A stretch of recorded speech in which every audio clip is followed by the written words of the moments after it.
미국과 한국이 4월 9일부터 계속 상승을 해왔는데 중요한 건 이제 지난주에 벌어진 겁니다. 우리나라 시장에서 금요일날 거래소 3.8%, 코스닥 4% 하락이 나왔습니다. 근데 그 전날 미국 증시가 별로 급락을 하지도 않았고요. 금요일날 일본 증시가 크게 하락을 하지도 않았거든요. 우리나라만의 하락 이유를 찾을 수밖에 없죠. 세제 개편안이 주식시장에 참여하는 사람들한테 다 불리하게 적용되는 개편안이었습니다.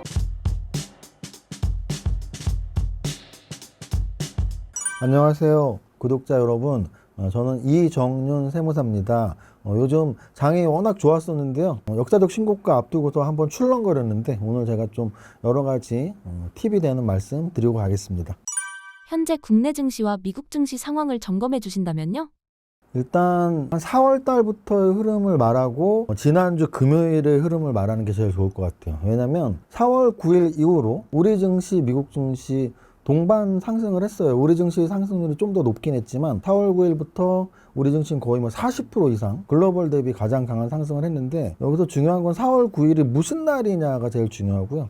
4월 9일은 트럼프 대통령이 세계적으로 나 그냥 상호간세 한 번에 때릴 거야, 제일 중요한 나라인 중국은 한 145% 때릴 거고, 일본, 한국 20몇 프로, 25%, 동남아의 필리핀, 어디 인도네시아 30% 이런 식으로 이제 상호간세 일괄적으로 때린다라고 말했던 게 4월 9일이었고요. 그래서 글로벌 증시가 폭락을 하루에 한 게 아니고 거의 한 달 정도 쭉 트럼프 대통령 취임하자마자 상호관세 얘기를 했기 때문에 한 달 정도 이상 하락을 하다가 4월 9일이 최저점이었다는 뜻이고요. 근데 그날을 기점으로 반등이 시작됐는데, 반등이 시작됐던 이유는 그거였습니다. 3개월 동안 일단 유예를 할게. 3개월 동안 한번 협상을 해보자. 그래서 협상 과정에서 중국과는 또 유예가 돼서 또 3개월 동안 협상을 더 하자라는 쪽으로 진행이 됐고요. 현재 유럽, 영국, 일본, 우리나라 같은 좀 중요 교역국들은 협상이 마무리가 됐죠. 그 협상이 잘 됐냐 안 됐냐라는 논리는 사실은 제가 지금 깊게는 말씀 안 드리겠습니다. 그 이유는 일단 미국이 악역이잖아요 지금. 그럼 다른 나라들의 입장에서는 당연히 미국 대비 불리한 건 너무나 사실입니다 지금. 왜냐하면 예전에 FTA 시절이 있을 정도로 관세를 그렇게 중요하지 않게 생각하던 글로벌 경기였다면, 지금은 미국에서 독자적으로 야 너네는 몇 프로 거의 지정해주다시피 하는 단계였기 때문에 우리가 만약에 관세 협상을 마무리를 못했다면 8월 1일까지 마무리 기한이 8월 1일이었는데요. 8월 1일까지 못했다면 상호관세 25%였거든요. 그럼 지금 사실 이 예만 하나 드릴게요. 우리나라 상호관세 지금 15%로 다운시키면서 가장 큰 불리한 업종, 유리한 업종이 하나씩 나왔는데, 불리한 업종은 자동차였고요. 유리한 업종은 조선이었어요. 조선은 왜 유리했을까요? 여태까지 미국의 우리나라의 무기로서 말했던 게 우리 조선업을 기술도 주고 여러 가지 좀 교역에서 좀 확대하면은 미국도 좋지 않냐. 심지어 트럼프 대통령은 본인의 입으로 한국의 조선업이 필요하다라고 말했을 정도로. 그래서 조선업은 최고의 수혜주였고요. 그 대장주는 하나오션이 움직였고, 반대로 이제 피해 업종이라고 할 게 1차적으로는 농수산품이나 이런 거를 제외한다면 이 주식시장에서는 자동차 업종이었는데요. 그 이유는 간단해요. 유럽과 일본은 15% 자동차 업종의 관세가 결정이 된 상태였고요. 우리나라 같은 경우는 기본 원래 과거의 세율로 돌아간다면 12.5%여야 하는데, 아니야, 일괄세율이야. 한국의 모든 수출품은 15%야. 자동차만 예외적으로 12.5%가 아니야 해서 15% 부과가 결정이 됐고, 그러면 여태까지보다 2.5% 더 내게 된 거 아니야, 다른 나라에 비해서. 그러면 한국의 자동차 수출 경쟁력이 약화되는 거 아니야 라는 분석이 있었거든요. 자, 여기서 제가 말씀드립니다. 그렇다면 12.5가 아닌 15%, 2.5가 늘어난 것도 최악의 상황이라고 평가를 받았는데, 만약에 8월 1일까지 협상을 못했다면 우리나라의 모든 교역품이 25% 과세 대상이었거든요. 그러면 한국 증시는 거의 날벼락을 맞을 뻔한 거죠. 그래서 그거에 비해서는 8월 1일까지 협상을 한 건 어찌됐든 잘한 거다. 근데 이제 잘한 과정에서 우리가 양보한 게 너무나 많으니까 굉장히 큰 손해를 봤지만, 결과적으로 미국보다 우리나라가 훨씬 손해를 봤지만, 그거는 일본과 유럽과 비교해서 약간 더 손해를 받건 덜 손해를 받건 어쨌든 중요한 건 15% 관세가 8월 1일 전에 결정이 됐고, 지금 시장에서는 어느 정도 그 정도의 충격은 받아들인 상태예요. 그래서 미국과 한국이 동반 상승을 4월 9일부터 계속 상승을 해왔는데 중요한 건 이제 지난주에 벌어진 겁니다. 지난주 우리나라 시장에서 금요일 날 거래소 3.8%, 코스닥 4% 하락이 나왔습니다. 근데 그 전날 미국 증시가 별로 급락을 하지도 않았고요. 그리고 금요일 날 일본 증시가 크게 하락을 하지도 않았거든요. 우리나라만의 하락 이유를 찾을 수밖에 없죠. 저는 주식을 오래 하면서 늘 저는 탑다운으로 분석을 해왔기 때문에 우리나라 증시와 해외 증시를 비교하면서 작년 2024년에는 우리나라 증시가 너무나 약한데 그래서 너무나 약한 증시니까 국장 탈출은 지능신이다라는 그런 비아냥도 2024년에 정말 국장을 탈출했어야지 결과적으로 맞는 거야. 뭐 이런 생각도 들을 수가 있고 또는 반대로 2025년은 국장에 진입하는 게 지능순이라고 할 정도로 우리나라의 상승률이 가장 높았거든요. 그런데 그런 상황 속에서 왜 지난주 금요일은 글로벌 대비 급락을 했지? 미국 증시가 아니었다면. 그렇다면은 하나 남은 건 상호관세였거든요. 근데 상호관세 15%의 타결이 악재였나? 그렇진 않다고 봐요. 왜냐하면 금요일 날 급락 과정에서 자동차 업종은 빠지지 않았거든요. 그 얘기는 우리 국내의 문제였고요. 국내의 문제에서 가장 90% 이상의 지분을 차지하는 악재였다면 세제 개편안이라고 할 수 있습니다.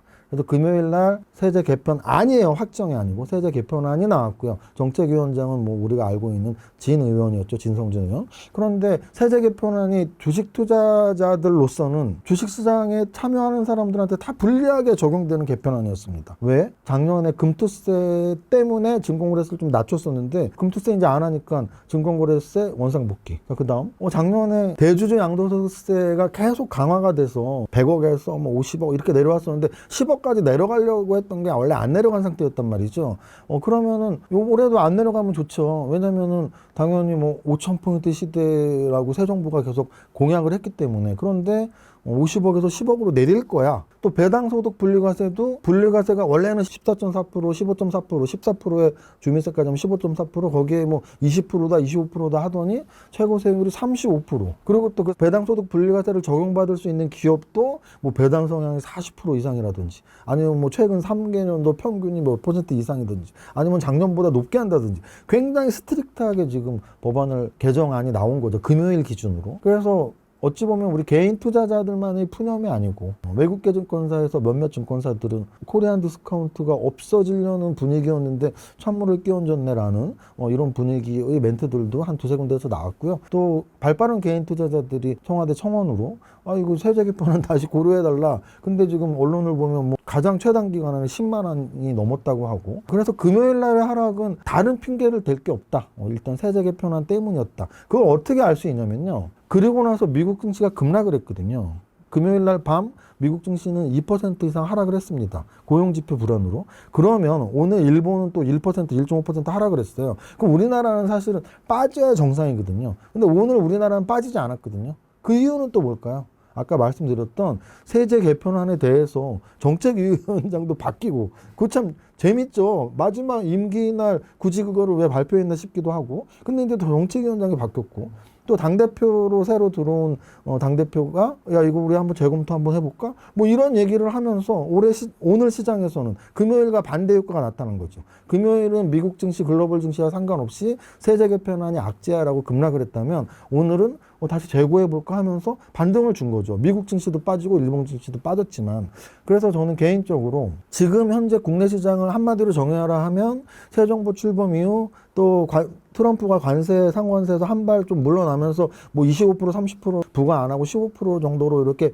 마무리를 해준 거에 안정을 계속 찾고 있었는데 지난주 금요일 날 세제 개편안 때문에 한번 두드려 맞았다. 근데 앞으로는 그러면 국내적으로는 세제 개편안의 흐름이 가장 중요한 재료라고 할 수 있고요. 그 다음 이제 두 번째는 미국 증시도 잘 나가다가 금요일날 갑자기 2% 이상 빠졌거든요. 나스닥이. 그럼 그거는 무엇이냐죠. 그건 왜 빠졌냐인데 간단합니다. 미국은 워낙 뭐 투명한 증시고 빠진 이유를 명확하게 분석을 하기 때문에 미국이 빠진 이유는 고용지표 악화였어요. 그럼 고용지표 악화가 어떤 의미가 있냐면 사실 경기가 좋아 안 좋아해서 경기에 직접적인 영향을 미치는 변수는 GDP예요. 국내 총생산 GDP가 좋으면 경기가 좋아. GDP가 악화되면 경기가 안 좋아. 자, 그런데 GDP에 영향을 미치는 요소들 중에 중요한 게 고용지표입니다. 왜? 경기가 좋다는 얘기는 일자리가 많아져야 돼요. 실업자가 없어져야 돼요. 근데 일자리도 줄어들고 실업자가 늘어난다면 고용지표가 안 좋은 거거든요. 그러면 경기가 안 좋은 거네라고 유추할 수 있는 거죠. 그래서 금요일날 고용지표 악화로 미국 증시가 빠졌어요. 아, 경기가 안 좋구나. 그런데 저는 그런 생각을 합니다. 재료는 사실은 양면성이 있거든요. 아까 말씀드렸지만 금요일날 세계 변환 때문에 급락을 했는데 오늘은 다시 또 그거에 대한 재고료 검토가 나오면서 판등을 주는 이런 게 이제 재료의 양면성인데 과연 미국의 고용지표 악화가 악재로만 반응을 해야 됐어야 하는 재료인가 하면 저는 그렇지 않거든요. 왜냐면은 지금 중요한 건 경기가 좀 안 좋아졌어도 있지만 지금 트럼프 대통령이 계속 취임 이후에 두 가지를 사실 가장 강조했는데 첫 번째는 다른 나라와의 관계에서 상호 관세였고요. 두 번째는 내국, 미국의 자국 내에서의 재료에서는 금리 인하에 대한 압박을 아주 굉장히 푸시를 넣었단 말이죠. 파월 의장한테 너 금리 인하 안 하면 뭐 쫓겨날 줄 알아라. 심지어는 연방은행에 직접 방문을 해서 이 시설비가 지금 과잉해서 쓴 거 아니냐. 이런 압박까지 넣었단 말이죠. 그런 와중에 사실은 우리가 보통 이런 말 쓰잖아요. 명분이 없는 행동을 하면 안 되잖아요. 근데 파월 의장한테는 금리 인하를 할 수 있는 명분이 없었거든요. 왜냐하면 금리 인하를 하는 이유는 딱 하나입니다. 경기를 살리기 위해서. 그리고 또 조건이 하나 엔드 조건으로 붙는다면 물가가 안정될수록 물가가 높으면 금리 인하를 하기가 힘들고요. 또는 경기가 좋으면 굳이 금리 인하를 할 필요가 없어요. 그러니까 이 둘 중에 하나의 명분이 있어야 돼요. 그런데 연방의장인 파월 입장에서 고용지표의 악화는 어찌 보면 금리 인하를 할 수 있는 명분일 수 있죠. 여태까지는 트럼프한테 굴복하듯이 왜냐하면 거기는 정치와 금융이 확실히 분리된 나라인데 독립적인 우리나라도 한국은행이 독립적인 기관이라고 말하지만 미국은 훨씬 더 독립적인 기관인데 행정부 시장이라고 자꾸 트럼프가 금리 인하 안 하면 자를 거야 이러고 있는데 아니 금리 인하를 하는 데이터가 안 나오는데 왜? 경기는 좋고 물가는 좀 불안하고 특히나 관세 때문에 더 불안해질 수 있으니까 그러면 금리 인하를 할 필요가 전혀 없고 해서는 안 되는 상황이었는데 고용지표가 안 좋아? 그러면 금리 인하를 할 수 있는 명분이 되는 거죠. 그러면 고용지표 악화는 악재지만 금리 인하는 호재니까 앞으로 금리 인하에 좀 더 포커스가 맞아진다면 호재로서의 반응이 있을 수가 있습니다. 그래서 저는 지금 한국 시장과 미국 시장의 흐름 중에 어떤 이시냐라고 말씀을 요약하자면 4월 9일부터 상승장으로 쭉 올라온 상태였고 우리나라는 우리나라대로의 문제, 미국은 미국대로의 문제로 한번 출렁였지만 그 악재가 호재로서 전환할 수 있는 요인은 충분히 있다 정도로 해석해 드리겠습니다. 코스피 5천에 대한 세무사님의 생각은 어떤가요? 사실은 이제 저런 거예요. 코스피?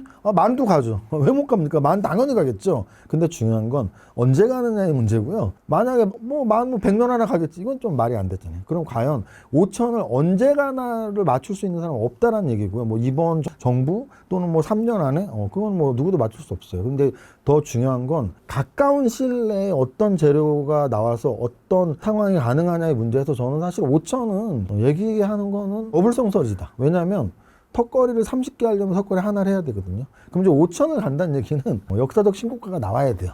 그래서 역사적 신고가는 코로나 직후였던 1년 상승의 마지막 고점이 2021년 6월 말이었거든요. 7월 초, 6월 말 7월 초. 지금부터 딱 4년 전이죠. 4년 전 고점이 3,316입니다. 그 3,316에 가까이 다가왔어요. 요거는 좀 차트로 보면 시각적으로 명확한데요. 이렇게 보면 명확해요. 요 전체 차트에서 여기 지금 3,316이라고 써 있는 요 부분이 6월 말이란 말이에요. 3,316 그죠? 근데 요 6월 말에서 지금 4년 한 달이 됐는데 정확히 지금 이렇게 봉우리가 올라와 있는 게 보이시죠? 요 올라와 있는 게 어디까지 올라와 있냐면 바로 지난주 금요일 날 고점이 3,288이었고요. 그리고 금요일 날 이제 급락을 했었고 오늘 종가가 3,147포인트인데 요 정도 위치면은 지금 3,316하고 한 5% 정도의 차이가 날 거예요. 그리고 최고점에서는 한 1.5%의 차이가 났거든요. 그래서 지금은 4년 만에 찾아온 역사적 신고가 시대의 코앞이다. 그럼 중요한 건 5,000포인트는 아주 먼 훗날의 얘기고 3,316을 돌파할 거냐 못 돌파할 거냐. 차트상으로 굉장히 중요한 게 전고점을 돌파하고 역사적 신고가 시대가 되면은 좀 더 마음 편하게 가는 시기가 일어나요. 그걸 역사적 신고가 시대라고 하거든요. 과연 역사적 신고가 시대가 올 건지 또는 여기 돌파 못하면 차트상으로 쌍봉이거든요. 쌍봉을 찍고 돌파 못하고 밀릴 건지 요 판단이 가장 중요한데 저는 둘 중에 하나를 결정하라면 3,316을 뚫고 역사적 신고가 시대가 온다고 보고요. 온다는 얘기는 올해 하반기죠, 당연히. 뭐 지금 여기서 하반기가 아니면 그냥 밀린다는 얘기니까 당연히 하반기에 오고요. 하반기에 만약에 3,316을 돌파한다면 3,400, 3,500까지는 거의 스트레이트로 쉽게 갈 수가 있고요. 3,500 이상은 사실은 분석은 의미가 없어요. 왜냐면은 우리가 뭐 2년 전 2차 전지랄지 또는 그 전에 제약바이오랄지 막 텐베고 종목들 보면 오히려 바닥 대비 뭐 30%, 40% 오를 때는 많은 투자자들이 매매를 하는데 2배, 3배, 4배, 5배 가면은 어디가 목표까지도 모르고 그냥 가는 거예요. 그 힘으로. 목표가를 정할 수가 없습니다. 그래서 마찬가지로 지금 3,316을 돌파하고 한 3,400, 3,500까지는 그 돌파의 힘으로 갈 수가 있는데 3,500 이상은 4,000 갈지 4,500 갈지 이거는 지금 분석하는 거는 그냥 막연한 예측밖에 안 되고 그 막연한 예측 뭐 아무나 할 수 있죠. 뭐 10,000포인트 갑니다. 언제 갈지는 몰라요랑 똑같은 건데 저는 좀 더 구체적으로 시간을 정한다면 하반기 안에 3,316 돌파하고 3,400, 3,500 이상까지는 가지 않을까라고 예측을 해봅니다. 저서 주식 투자 핵심 수업을 집필하신 계기는 무엇인가요? 일단은 운이 좋았습니다. 제가 사실은 25년, 30년 전에 주식 처음 할 때 돈을 어떻게 이렇게 빨리 벌었냐 이런 질문을 받으면 물론 대학 때 막 전공도 회계학, 경제학, 경영학 공부 엄청 열심히 하고 준비도 많이 한 상태에서 적은 돈으로 계속 차근차근 단계를 밟아 나갔지만 운이 좋았다는 얘기를 빠지지 않고 하는데요. 이번 책 낸 그것도 사실 운은 좋았어요. 왜냐면은 장이 이렇게 좋아지기 전부터 기획을 했었고 제가 여태까지 냈던 책들을 좀 합쳐놓는 페이지 수가 500페이지가 넘습니다. 그래서 이론과 실전을 좀 합해서 한 권을 내보아야겠다는 생각에 제가 원래 주창했던 재무제표 분석, 차트 분석, 재료 분석 요걸 이론적으로 이렇게 좀 정리를 하고 뒷부분에는 제가 실전적으로 돈을 벌게 저를 돈 벌게 만들었던 실전 투자 기법들을 이렇게 붙여서 여러분들한테 좀 좋은 내용을 이렇게 압축시켜서 지금 2025년도에 맞게 3,000포인트 시대에 맞게 역사적 신고가 시대에 맞게 요즘의 사례로 새롭게 정리를 하자라고 책을 냈는데 마침 또 요즘 장이 좋아서 여러분들이 또 이거 초보자들 또는 이렇게 좀 기본서로 정리하기 좋다는 반응이 있어서 내가 또 운이 좋게 책을 냈구나라는 생각이 듭니다. 세무사님이 보고 계시는 하반기 유망 섹터 2개는 무엇인가요? 사실은 그동안 올라왔던 업종들 이야기 안 할 수 없죠. 원래 조방원이라고 많이 유명한데 저는 이제 앞뒤로 좀 붙여서 지금 조방원 전이라고 이렇게 표현을 하는데요. 지주회사, 금융주, 조선주, 방산주, 원자력 관련주, 그리고 마지막으로 전이, 전력기 관련주에서 6개, 6대 업종이 사실은 작년 가을, 늦게는 올해 봄부터 거의 뭐 짧게는 3개월, 길게는 6개월, 더 긴 방산주는 거의 2, 3년을 올랐거든요. 그래서 지금 올랐던 업종을 뭐 이 중에 뭐 전력기긴 더 갈 거야, 방산은 더 갈 거야 하기보단 이 정도의 위치가 아니었던 애들 중에 질문 받은 것처럼 2가지 업종만 뽑자면 첫 번째는 AI 플러스 우리가 보통 피지컬 AI라고 하는데요. 피지컬 AI는 크게는 로봇과 자율주행이 있는데 그중에 먼저 우리한테 다가올 세상은 로봇 세상인 것 같아요. 그래서 AI와 로봇을 첫 번째로 꼽고 싶습니다. 일단 AI 플러스 로봇은 지금 어떤 위치에 있냐면 미국 증시를 보면 알 수 있어요.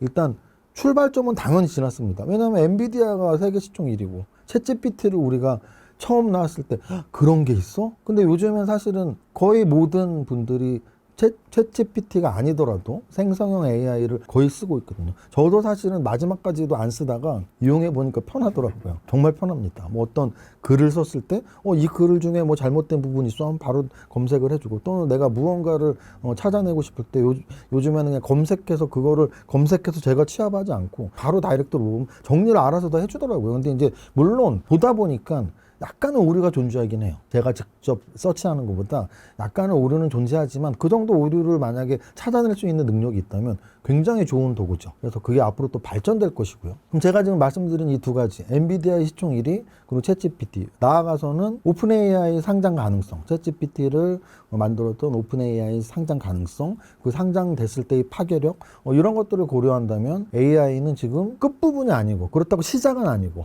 한 3분의 1 능선 정도를 지나고 있는 단계가 아닌가 싶어요. 마치 인터넷이 막 처음에 유행할 때 처음에 야후코리아라고 혹시 기억나시나요? 미국에서는 야후가 업계 1위였고요. 우리나라에서는 야후코리아, 뭐 라이코스 이런 게 처음 들어왔었거든요. 그런데 그 업체들이 미국에서는 구글로 바뀌고 우리나라는 네이버로 바뀌었었죠. 지금이 딱 그 정도 수준인 것 같아요.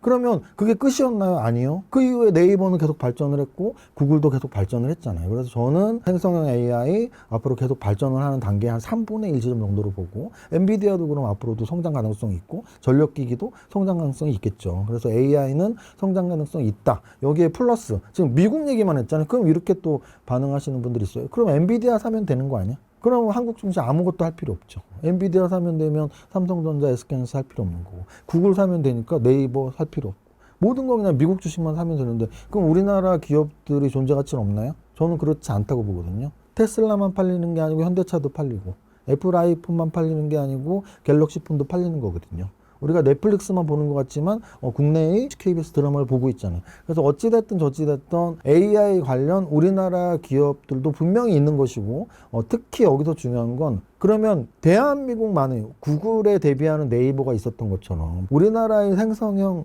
AI가 성공할 수 있을까 해서 이제 정부 정책이 플러스가 되면 성공 가능성이 생기는 거죠. 그런데 이제 애초에 공약 단계에서 한국의 AI를 만들겠다. 라는 게 공약이었고 그러면서 실제로 네이버, 뭐 LG 여러 연구원들, 연구소장들, 전 대표 이런 분들이 입각이 되면서 장관으로 또는 청와대로 이렇게 갔단 말이죠. 그래서 저는 AI 시대가 국내에서도 한번 좀 이렇게 활짝 만개를 할 시기가 다가오고 있지 않나 정책적으로. 지금 사실 제일 중요했던 정책이 상법이었잖아요. 그 다음에 좀 세법으로 단계가 넘어갔죠. 상법은 주식시장에 굉장히 긍정적 역할을 미쳤고 세법은 지금 약간 부정적 역할을 미치고 있죠. 그 AI 관련 법안들, 특히 디지털 화폐로 중심으로 하는 원화베이스 스테이블 코인이나 아니면 뭐 디지털 화폐나 또는 방금 말씀드렸던 한국형 생성형 AI나 뭐 이런 것들에 대한 입법 또는 정책 이런 것들이 가시화될수록 저는 움직임이 나온다고 보고요. 그 중에 그럼 관련주는 사실은 뭐 네이버는 자회사가 없으니까 네이버는 네이버예요. 카카오는 사실 뭐 카카오 대장 지주회사 카카오일지 뭐 카카오페이 스테이블 코인 쪽에는 카카오페이 또는 인터넷뱅크 쪽에는 카카오뱅크 뭐 이런 정도로 여러분들이 보시면 되고요. 또 우리가 사실 반도체가 좋다고 해서 SK 하이닉스만 움직인 게 아니고 한미반도체나 HPSP나 리노공업이나 이런 종목들이 움직인 것처럼 과연 여러분들이 네이버 또는 카카오페이, 카카오뱅크 말고 중소형주들 뭐 1조짜리, 5천억짜리 AI 관련주들이 있는지 이렇게 보시면 되고요. 그럼 이제 AI에 로봇이 왜 갖다 붙이냐? AI는 뭐 인공지능인데 로봇은 움직이는 거 아니냐? 맞습니다. 그런데 중요한 건 우리가 요즘 이제 피지컬 AI 시대라는 말이 계속 나오고 있고요. 결국은 우리가 AI가 발전해서 우리가 과연 뭐 그냥 나 뭐 글 좀 써줘. 나 숙제 좀 내줘. 뭐 좀 찾아줘.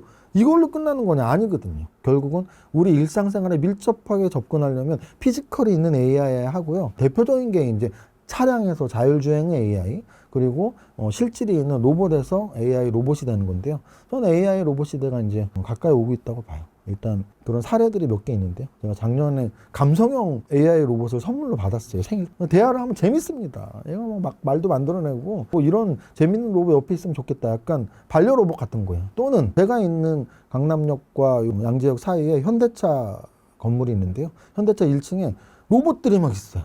그 로봇을 보면서 로봇 시대가 진짜 가까워졌구나 라는 걸 실감할 수 있습니다. 그래서 우리나라 기업들 중에 지금 방금 현대차를 말씀드렸지만 현대차의 로봇 기술이 압도적이죠. 왜? 보스턴 다이내믹스라는 회사를 인수했으니까.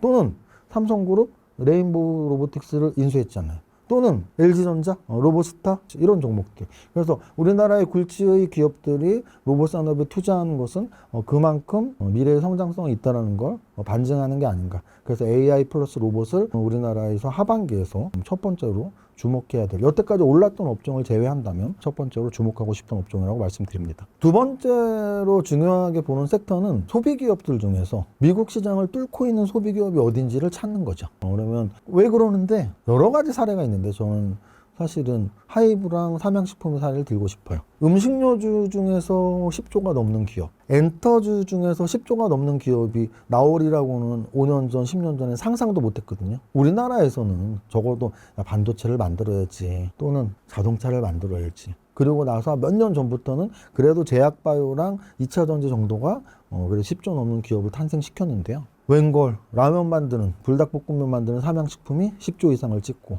웬걸 아이돌 그룹들이 해외에 공연 다니고 음반을 내는 하이브에서 10조 이상을 찍었단 말이죠. 그러면 과연 그 공통점은 무엇이냐? 기업에서 해외 수출이 잘 되는 상품을 보유한 기업. 근데 여기서 해외라는 말을 미국으로 바꾸는 게 좋을 것 같아요. 왜냐하면 2015년, 지금 10년 전이거든요.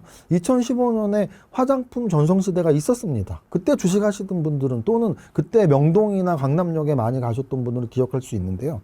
저는 집이 강남역에 가깝고 명동은 1년에 한 번 정도 가는데 그 당시 2015년도에는 강남역 지하상가의 거의 모든 상점들이 화장품 상점으로 바뀌었었고요. 핸드폰 가게도 화장품 상점으로 바뀔 때예요. 그리고 명동 성당의 그 명동 상가 있잖아요. 거기도 명동 그 초입에서 명동 성당 올라가는 그 상가들이 모두 다 화장품 가게로 바뀌었습니다. 왜? 중국 관광객들이 유커라 그러죠. 그 유커 중국 관광객들 오면은 그냥 박스로 사재기를 해서 가는 거예요. 한국 화장품. 그래서 화장품 관련주 중에 아모레퍼시픽이나 등등등의 종목들이 막 5배씩 올랐단 말이죠. 그 당시 2015년에. 자, 그런데 10년이 지난 지금은 중국에서 먹혔다고 해서 주가가 10배씩 오르지 않아요. 그런데 미국에서 먹혔다고 하면 주가가 10배 오르는 거죠. 그래서 불닭볶음면이 중국이나 동남아에서 팔렸을 때보다 미국 시장에서 팔리니까 한 번 더 퀀텀 점프를 했고, 또는 우리나라 여태까지 SM이나 YG가 시총 1조, 2조를 왔다 갔다 할 때 갑자기 나타난 BTS가 소속되어 있는 하이브, 그 당시 상장된 빅히트였는데요. 빅히트가 지금 하이브로 바뀌었죠.